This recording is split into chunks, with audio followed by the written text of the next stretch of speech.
दोस्तों CAA पूरे देश भर में लागू हो चुका है। जब से 2019 में लाए गए इस कानून को लागू किया गया है दोस्तों पूरे देश में, तब से इस पूरे कानून पर बवाल मचना शुरू हो गया। न सिर्फ देश भर से इसके ऊपर प्रतिक्रिया सामने आ रही है, बल्कि विदेश के या कह सकते हैं दुनिया के कई देशों की तरफ से भी इसके ऊपर प्रतिक्रियाएं सामने आनी शुरू हो गई, जिनमें से UN यानी संयुक्त राष्ट्र और अमेरिका एक है। दोस्तों अमेरिका की तरफ से इस पूरे कानून का एक तरीके से विरोध कर दिया गया है, आपत्ति जता दी गई है इस कानून पर। दूसरी तरफ UN की तरफ से, संयुक्त राष्ट्र की तरफ से भी इस पर प्रतिक्रिया सामने आई है। दोस्तों नाराजगी कैसे व्यक्त की गई है, आपत्ति कैसे जताई गई है, क्या कुछ कहा गया है, सब कुछ बताएंगे इस खबर में। नमस्कार, मेरा नाम है जयंती झा और आप देख रहे हैं दी कंटाप। दोस्तों खबर है कि अमेरिका ने CAA का विरोध किया है, आपत्ति जताई है।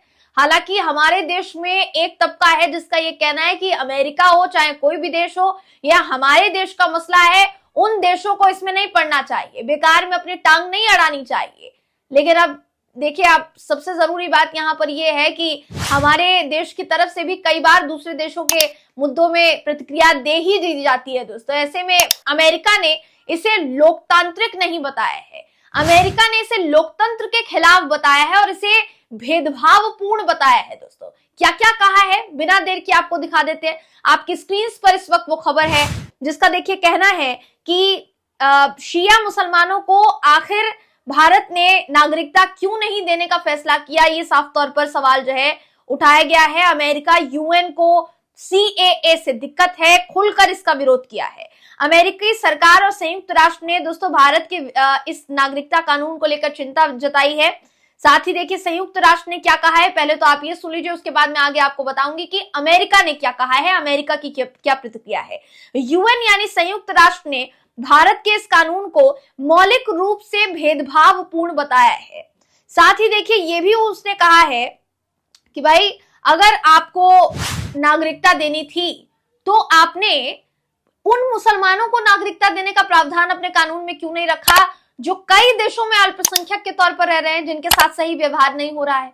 हमारे देश की सरकार एक बात को लेकर डाउट क्लियर कर चुकी है, जो कि सही है दोस्तों, कि हमारे देश में रहने वाले मुसलमानों पर इसका क्या फर्क पड़ेगा। क्या उनसे कागज दिखाने के लिए कहा जाएगा, क्या उनसे उनकी नागरिकता छीन ली जाएगी। ऐसे तमाम सवालों पर जवाब दिया है देश के गृह मंत्रालय ने। अमित शाह जी की तरफ से एक तरीके से कहा जा सकता है, गृह मंत्रालय की तरफ से बयान जारी करके साफ तौर पर कहा गया है किसी से किसी की नागरिकता नहीं छीनी जानी है।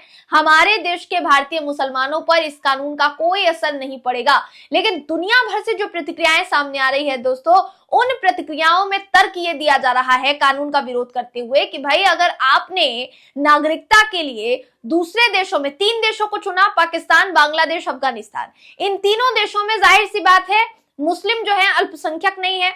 आपने कहा अल्पसंख्यकों को हम नागरिकता देंगे, चाहे वो हिंदू हो, सिख हो, बौद्ध हो, पारसी हो, जैन हो, ईसाई हो, इन सबको नागरिकता जो है दी जाएगी। दोस्तों लेकिन सवाल ये पूछा जा रहा है बाहर के देशों की तरफ से कि भाई अगर आपको अल्पसंख्यकों को नागरिकता देनी थी तो आपने इसमें मुसलमानों को क्यों नहीं शामिल किया। आप उन देशों के मुसलमानों को भी शामिल कर सकते थे जो कई देशों में अल्पसंख्यक के तौर पर मौजूद है, तो आखिर क्यों नहीं किया। ये सवाल मेरा नहीं है दोस्तों, ये सवाल ह्यूमन राइट्स वॉच और एमनेस्टी इंटरनेशनल का है। देखिए आपकी स्क्रीन पर जो खबर है वो कहती है कि ह्यूमन राइट्स वॉच और एमनेस्टी इंटरनेशनल का कहना है कि कानून मुसलमानों के खिलाफ भेदभाव करता है।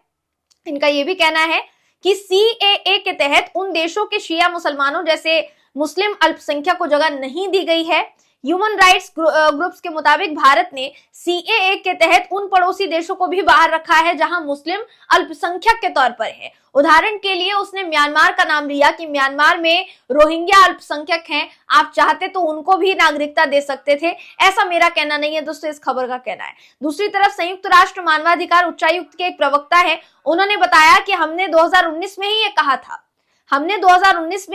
था कि हम भारत के नागरिकता संशोधन अधिनियम 2019 को लेकर चिंतित हैं, क्योंकि ये मूल रूप से भेदभावपूर्ण प्रकृति का है। साथ ही ये भारत के अंतर्राष्ट्रीय मानवाधिकार दायित्वों का उल्लंघन करता है। इसी के साथ साथ अब अमेरिका ने क्या कहा है आपत्ति जताते हुए, ये सुन लीजिए दोस्तों, अमेरिका ने सीएए को लेकर आपत्ति जताई है। अमेरिका विदेश विभाग के प्रवक्ता ने ये कहा है कि हम 11 मार्च को नागरिकता संशोधन अधिनियम जो जारी हुआ है, जो अधिसूचना, जो नोटिफिकेशन जारी हुआ है, उसको लेकर हम बेहद चिंतित हैं। हम इस बात पर करीबी से नजर रख रहे हैं कि यह अधिनियम कैसे लागू किया जाएगा। विदेश विभाग के प्रवक्ता ने एक ईमेल में कहा कि धार्मिक स्वतंत्रता का सम्मान और सभी समुदायों के लिए कानून के तहत समान व्यवहार मौलिक लोकतांत्रिक सिद्धांत है। भारतीय मूल के अमेरिकी सांसद रो खन्ना ने भी इस पर विरोध जताया है और उन्होंने साफ तौर पर कहा है कि मैं सीएए का विरोध करता हूं। आव्रजन को लेकर मेरा दृष्टिकोण हमेशा ही बहुलवाद की ओर रहा है। ये वहां के सांसदों का भी कहना है। मतलब आप ये समझ सकते हैं कि अमेरिका के सांसदों के बीच भी इस कानून को लेकर चर्चा जो है दोस्तों शुरू हो चुकी है। कार्यकर्ताओं और अधिकारों की वकालत करने वालों का कहना है कि कानून नागरिकों के प्रस्तावित राष्ट्रीय रजिस्टर के साथ मिलकर भारत के 20 करोड़ मुसलमानों के खिलाफ भेदभाव कर सकता है। दुनिया की तीसरी सबसे बड़ी मुस्लिम आबादी है भारत में। कुछ लोगों को डर है कि सरकार कुछ सीमावर्ती राज्यों में बिना वैध दस्तावेज वाले मुसलमानों की नागरिकता खत्म कर सकती है। भारतीय मुसलमान को हालांकि चिंता करने की जरूरत नहीं है, ऐसा गृह मंत्रालय ने कहा है। गृह मंत्रालय ने दोस्तों ये बयान तब जारी किया जब देश भर में सवाल उठाए जा रहे थे कि क्या हमारे देश के नागरिकों से फिर से कहा जाएगा कि भाई कागज दिखाओ। और अगर गृह मंत्रालय साफ साफ कह रहा है कि आपको कोई परेशानी नहीं होनी चाहिए, आपको कोई परेशानी नहीं होगी, आपसे कोई नागरिकता नहीं छीनी जाएगी, आपको कोई नुकसान नहीं है, देश के मुसलमानों को कोई नुकसान नहीं है, तो फिर उस तबके पर पूर्ण विराम क्यों नहीं लगाया जाता? उनकी बातों पर पूर्ण विराम क्यों नहीं लगाया जाता जो लगातार एक विशेष समुदाय को कागज दिखाने के लिए तंज कस रहे हैं? क्यों नहीं कहा जाता? सवाल देखिए ये पूछा जा रहा है दोस्तों। भारतीय मुसलमान को चिंता करने की जरूरत नहीं है, ये हमारे देश के गृह मंत्रालय ने कहा दोस्तों। ये कहा गया है देखिए कि इस कानून के बाद किसी भी भारतीय नागरिक को अपनी नागरिकता साबित करने के लिए कोई दस्तावेज पेश करने के लिए नहीं कहा जाएगा।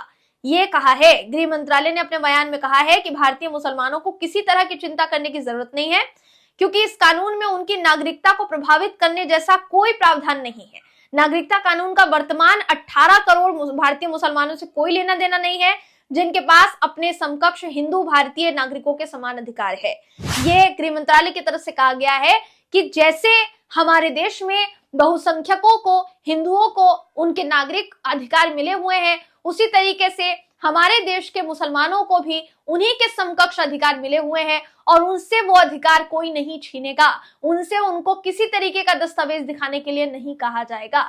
अब ये गृह मंत्रालय की तरफ से तो कह दिया गया है, बहुत अच्छी बात है, लेकिन इसे अप्लाई भी किया जाएगा वर्तमान स्थिति में कि नहीं किया जाएगा? सवाल ये पूछा जा रहा है, कुछ लोगों के दिमाग में डाउट है दोस्तों।